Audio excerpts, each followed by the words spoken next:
ভাবুন তো কোনো এক সকালে কাছের গায়ের কুয়াশার জলগুলো সরিয়ে দিয়ে দূরে যদি পাহাড় দেখতে পেতেন, আর তার সাথে ঠান্ডায় জমানো একটা ওয়েদারে ঠান্ডা ঠান্ডা আইসক্রিমের মতন উপভোগ করতে পারতেন, তাহলে কতটা সুন্দর হতো। এই উপভোগ করতে গেলে সিমলা বা মানালি আসতে হবে, আর সিমলা মানালি আসতে গেলে যে কোনো ট্রেন ধরে প্রথমে কালকা স্টেশনে পৌঁছতে হবে। আজকের ভিডিওটাতে বর্ধমান থেকে কালকা অবধি নেতাজি এক্সপ্রেসের একটা সম্পূর্ণ জার্নি তোমাদেরকে দেখাতে চলেছি। তাহলে চলো সব কথা বাদ দিয়ে শুরু করা যাক আজকের ভিডিওটা, কালকা অবধি নেতাজি এক্সপ্রেসের ফুল জার্নি। কোথাও বেড়াতে গেলে কিন্তু যেমন আমাদের বড়দের আনন্দ দ্বিগুণ হয়ে যায়, ঠিক তেমনই বাড়ির ছোট সদস্যদের আনন্দ কিন্তু একেবারে 100 গুণ বেড়ে যায়। ঠিক সেরকমই আমাদের বাড়ির পুচকাটারও কেমন আনন্দটা হচ্ছে দেখুন, যে ও বেড়াতে যাবে সেজন্য। আরেকবার cook cook cook cook cook cook করে করে করে করে। হ্যাঁ, সবাই চলে গেছে আর হবে না। চাটনি চাটনি চাটনি চাটনি ইডলি ধোসা ইডলি ধোসা সাম্বার শুধু চাটনি চাটনি চাটনি। আমরা দুজন বর্ধমান স্টেশনে চলে এসেছি, তাই তো? আমরা দুজন নয়, আরো সবাই, মানে ফ্যামিলির সবাই মিলে বর্ধমান স্টেশনে চলে এসেছি। এবার সেই 10:58 ট্রেন, আর এখন বাজছে মোটামুটি 9:45, ওই 9:54। তো এখন 1 ঘন্টার অপেক্ষা, তারপর ট্রেনের সেই সফর শুরু হয়ে যাবে, একটা লং জার্নি। ও আচ্ছা আচ্ছা,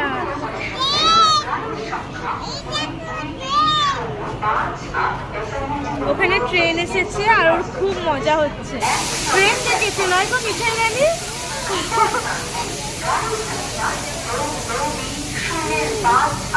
টাটা বলে দাও। বর্ধমানে তো এসে পৌঁছেছিলাম 1 ঘন্টা আগে, তাই কি করব, এদিক ওদিক ঘোরাঘুরি করে খুঁজে না পেয়ে শেষমেশ দার্জিলিং যাওয়ার ট্রেন কাঞ্চনকন্যাকে আমরা দেখলাম। মানে দার্জিলিং মেলটাকে তো আর দেখতে পাবো না, কিন্তু কাঞ্চনকন্যাকে আমরা দেখতে পেলাম। ভীষণ মন খারাপ হচ্ছিল, কি সুন্দর। এই ট্রেনটা চেপে কোনোদিন দার্জিলিং যায়নি, তবে খুব ভালো লাগছিল ট্রেনটা দেখা পেয়ে। তারপর কি দুন এক্সপ্রেসের দেখা মিলল।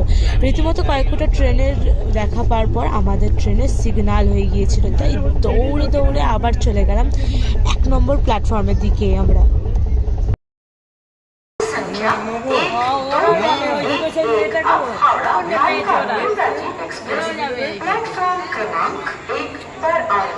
আমাদের ট্রেন চলে এসছে 12311 নেতাজি এক্সপ্রেস।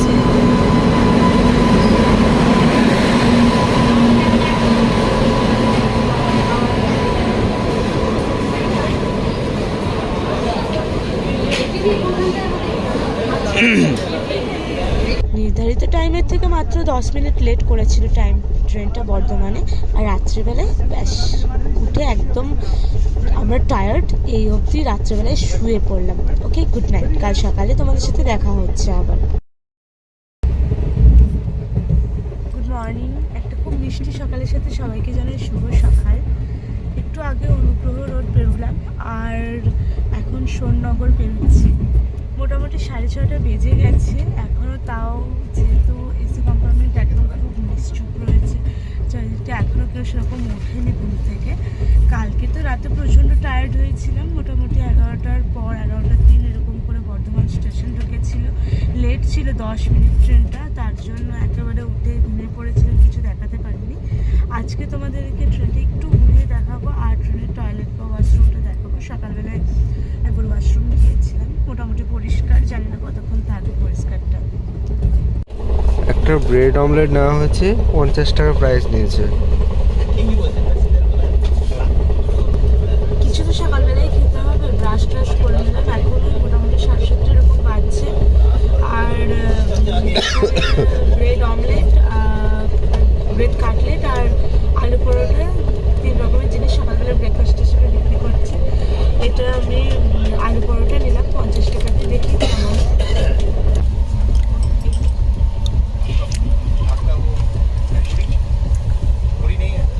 এটা ভেতরটা পুরোটা স্টাফড, আলুর পুরটা বেশি না থাকলেও চাটনিটা দিয়ে দারুণ লাগছে খেতে। চাটনিটাই খুব সুন্দর খেতে।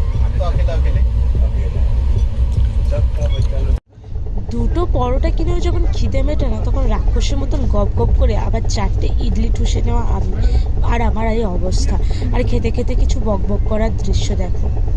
সকালবেলার দৃশ্যটা এত সুন্দর লাগছিল। এই দৃশ্যটা কিন্তু সকাল 6:30টার দিকে তোলা, বেশ ভালো লাগছিল। ট্রেনের এসির কামরার মধ্যে বসে বাইরের রোদ খাওয়া, তাও জানলার ধারে।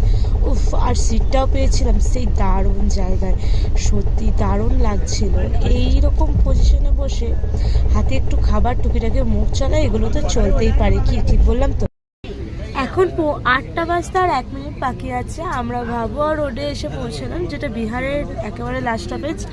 এরপর আমরা আলাদা একটা রাজ্য উত্তরপ্রদেশে ঢুকবো, আর দীনদয়াল উপাধ্যায় স্টেশন দিয়ে শুরু হবে। প্রচুর কনফিউশন হচ্ছিল এগুলো গম না ধান, তারপরে বুঝতে পারলাম ভীষণ তীক্ষ্ণ নজর দিয়ে যে এগুলো গম। ব্যাপারটা হচ্ছে প্রচুর পরিমাণে নিজেদের মধ্যে জল্পনা কল্পনা চলছিল। তারপরে এই দিকটা প্রচুর পরিমাণে গম রয়েছে, এখানটা তো লোকালয় চলে এলো। প্রচুর মানে মাঠের পর মাঠ, যেমন আমাদের ওয়েস্ট বেঙ্গলে ধান চাষ হয়, এখানে প্রচুর গম রয়েছে, আর পুরো সোনালির মতো দেখতে, হলুদ হলুদ একবারে।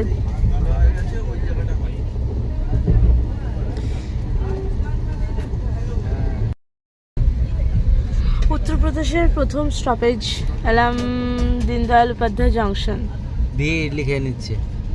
হ্যাঁ, দিয়ে এখানে এসে ইডলি নিলাম, 90 টাকা নিল, কেমন জানি না এখন অবধি খেতে। আর এই চলে এলাম জংশনে। এখন কটা বাজছে তাও? মোটামুটি 8:40-45। প্রচুর লেট, ট্রেনটা প্রচুর লেট করছে।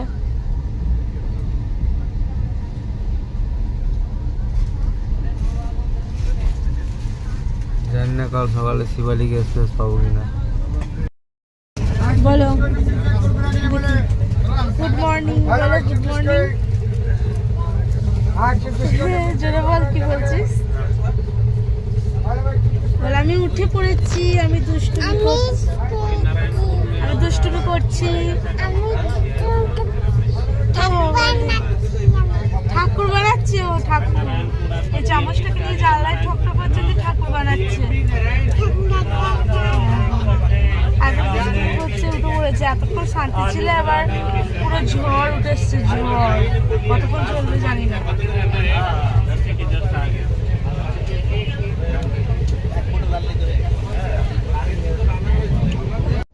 ওর তো সবসময় দুষ্টুমি। আর বাবার সাথে কি করছে দেখো, বাবা মুড়ি খাচ্ছে, ও বলছে ওই চামচটা দিয়ে খাবো, বাবা বলছে না হাতে করে খাইয়ে দেবো।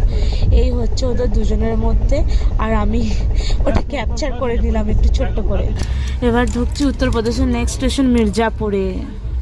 সেই ওয়েব সিরিজের নাম মনে পড়ে যায়, মির্জাপুরের নাম শুনলেই। স্টেশনটাতে নামার খুব ইচ্ছা ছিল, কিন্তু স্টেশনের হল্ট মাত্র 2 মিনিট, রিস্ক নেওয়ার দরকার নেই। বড় মশাই নিচ্ছেন গলি। দেখো নামটা বড় বড় করে লেখা রয়েছে, মির্জাপুর। নামটা শুনলেই যেন একটা আলাদা ফিলিংস আছে। হ্যাঁ, স্টেশনটা বড় সড়োই রয়েছে, আপাতত তো দেখে মনে হচ্ছে বড় সড়ো মোটামুটি। এই যে মির্জাপুর বড় সড়ো বলতে আমাদের বর্ধমান স্টেশনের হাফ যেরকম দাঁড়ায় আর কি। আর ট্রেন একেবারে 1 ঘন্টা লেট, একদম 1 ঘন্টা লেটে চলছে। রাত্রেবেলায় মনে হচ্ছে টেনে দেবে। এর পরের স্টেশনটা হচ্ছে প্রয়াগরাজ। ইচ্ছা আছে ওখানে নামবো, 10 মিনিট দাঁড়াবে, 10 মিনিট হল্ট আছে। আর যদিও এখন আর প্রয়াগরাজে কিছুই নেই। তো চলো একেবারে প্রয়াগরাজে সেই নদীতে গিয়ে দেখা হচ্ছে। দেখো বাইরে থেকে দেখা যাচ্ছে স্টেশনটার কি অবস্থা, কেমন কেমন পাড়া, মনে হচ্ছে যুদ্ধ হয়েছে এখানে। ওইগুলো সব তালি মারা রয়েছে, রঙের তালি। আর এমনি মোটামুটি ভালোই।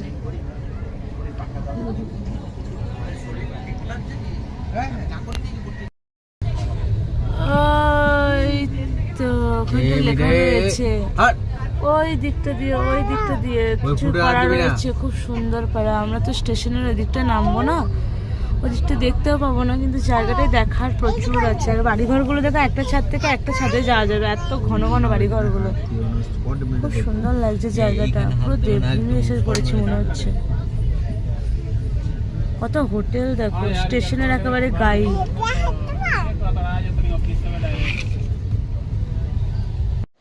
এবারে আমরা সেই প্রয়াগরাজের বিখ্যাত ব্রিজ, যমুনা নদীর ব্রিজের ওপর দিয়ে যাচ্ছি। কত কত বছর পর এইখানে এত বড় মানে মহাকুম্ভ মেলা, পুরনো মহাকুম্ভ মেলাটা হলো। আমাদের খুবই ইচ্ছা ছিল যাওয়ার, বাট ইচ্ছা পূরণ হয়নি। তবে কি নদীটা দেখতে পেলাম, খুব ভালো লাগলো। এই জায়গাটা একসময় কত পুণ্যার্থীতে ভর্তি ছিল, আর এখন দেখো পুরো শূন্য সাদা একেবারে জায়গাটা। আর এই হচ্ছে সেই প্রয়াগরাজ স্টেশন। প্রয়াগরাজ স্টেশনটা চারপাশটা পরিষ্কার পরিচ্ছন্ন চলছিল, আর রেলের কিছু কাজ চলছিল। বেশ ভালো লাগলো জায়গাটা। খুবই সাজানো গোছানোর মধ্যে স্টেশনটা, প্রয়াগরাজ স্টেশন। যা কুম্ভ মেলায় আসতে পারিনি, একবার দেখতে পেলাম।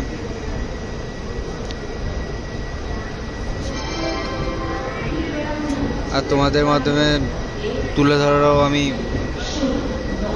ধরতে পেরে আমি খুবই খুশি।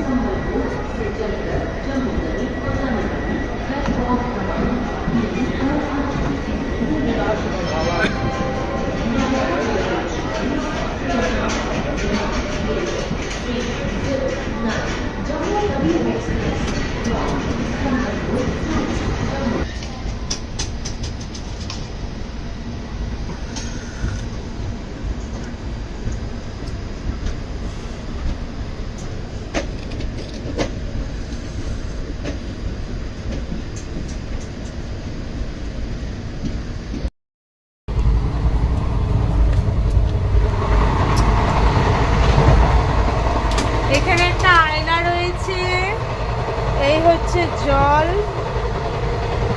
এখানে একটা সাবান থাকার কথাই বাট নেই। এই একটাই বেসিন রয়েছে এদিকে। এটা ওয়েস্টার্ন স্টাইল, এটা ইন্ডিয়ান স্টাইল বাথরুমটা।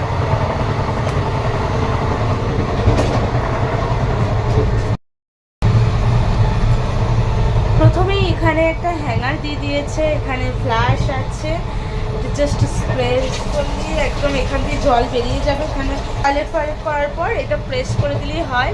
এখানে একটা ফ্যান দিয়েছে, ফ্যানটা রীতিমতো চলছে। আর আই থিঙ্ক এটা একটা অন্য কিছু বটে, কিছু এখানটা রাখার ডাস্টবিনের মতন ছোট। আর লাইট রয়েছে, ওখানে একটু হ্যাঙ্গার রয়েছে, এখানে একটা ছোট ফ্যান রয়েছে ভেতরে যে গ্যাস সেটা বেরিয়ে যাওয়ার জন্য। আর হ্যাঁ, এখানে একটা মিরর রয়েছে, এই একটা ছোট বেসিন রয়েছে, বেসিনে ভালো মতন জল পড়ছে। আর এইটা হচ্ছে লিকুইড সাবান, এটা ঠিক এরকমভাবে উল্টোলে এখানে হাতটা পাতলে লিকুইড সাবান বেরিয়ে যাবে। আর নিচেটা সব পরিষ্কার পরিচ্ছন্ন।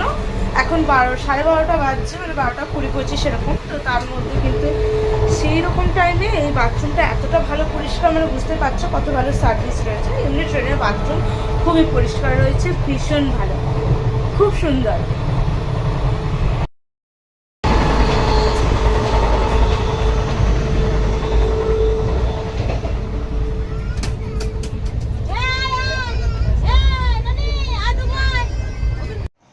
আর এই হলো আমাদের সিটটা একদম জানলার ধারে পড়েছিল, ভীষণ ভালো লাগে এই জানলার ধারের সিটগুলো। তো এইখানে মোটামুটি আমরা দুজন হাজব্যান্ড ওয়াইফ মিলে বসেছি। আর নর্মালি থার্ড এসির ভেতর যেরকম হয় সেরকমই সব কিছু টিপটপ, একদম পরিষ্কার পরিচ্ছন্ন চারপাশ।